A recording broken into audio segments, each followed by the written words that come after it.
Je vous propose de regarder ensemble le cas particulier des familles de fonctions. Alors, j'ai déclaré ici f, et la présence de la petite flèche ici avec la barre verticale vous indique que les objets, c'est pas x, c'est f1, une fonction de x. f1 de x égale sinus x. Là, c'est f2, et là, c'est f3.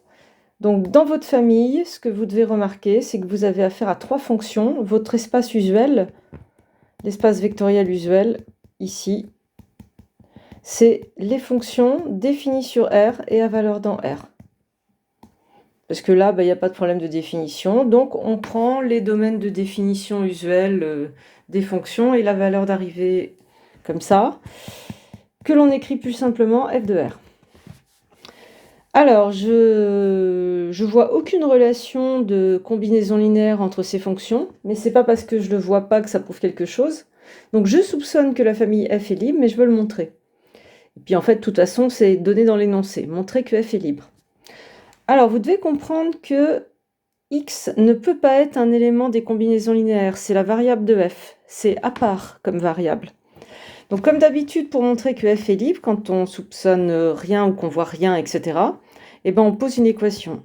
On pose E, c'est l'équation AF1 plus BF2 plus CF3 égale le vecteur nul de l'usuel. Donc le vecteur nul de l'usuel, c'est 0 tilde, la fonction nulle.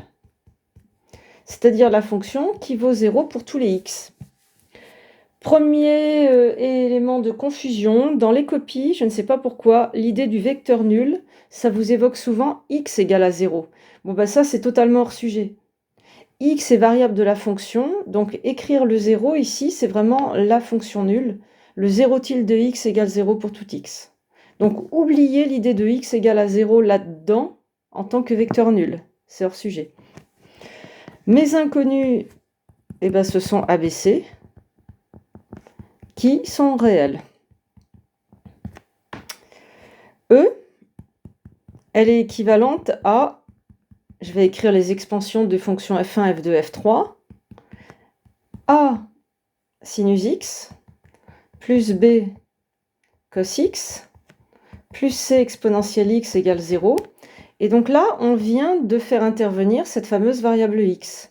Et ce qui est important, c'est de comprendre que là, c'est 0 sur R, c'est-à-dire pour tous les x de R. C'est ça qui est très important. Vous n'êtes pas en train de chercher x qui donne 0 pour cette combinaison.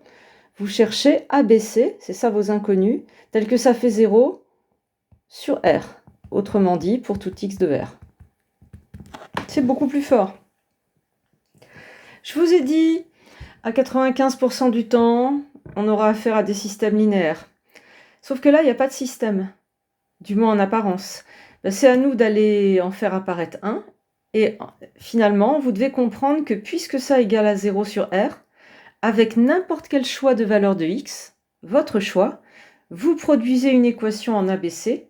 Et donc, avec trois choix intelligents, vous aurez un système de trois équations. Et si c'est bien choisi, vous arriverez à montrer que la famille est libre. C'est-à-dire que le système a une et une seule solution.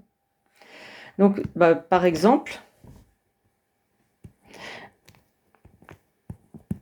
avec x égale à 0, x égale pi sur 2, j'ai choisi des valeurs usuelles pour le sin et le cos, et puis, je sais pas moi, x égale,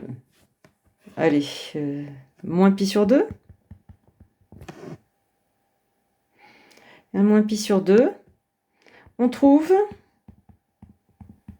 que E, ça implique, c'est pas équivalent, hein, parce que parmi l'infini de égal à 0 que représente cette équation, j'en ai choisi 3 en fait.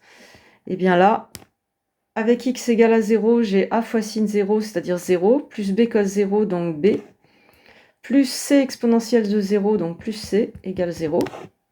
Avec x égale pi sur 2, je récupère a cos pi sur 2 vaut 0, donc plus c exponentielle pi sur 2 égale à 0. Et avec x égale moins pi sur 2, je récupère moins a plus c exponentielle moins pi sur 2 égale 0. et j'ai un système de 3 équations à 3 inconnus. Je vois qu'en combinant L2 et L3, si je les ajoute, eh bien, avec L2 plus L3, on trouve que C facteur de exponentielle pi sur 2 plus exponentielle moins pi sur 2 égale 0. Or ça, c'est différent de 0. C'est deux nombres strictement positifs qu'on ajoute. Donc C égale à 0.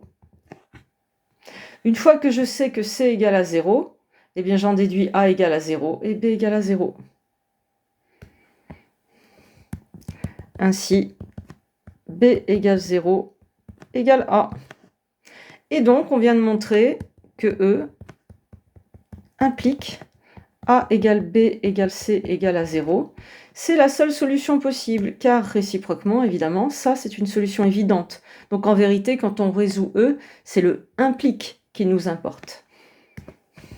Ainsi, la famille F est libre. Et donc c'est ça que vous devez retenir. Pour le cas particulier des familles de fonctions, ne pas penser que x égale à 0 à cause de, je sais pas, d'un truc avec le vecteur nul. Ça n'aurait aucun sens. Et puis choisir des valeurs de x pour faire apparaître le système quand on écrit l'équation égale à la fonction nulle. À bientôt!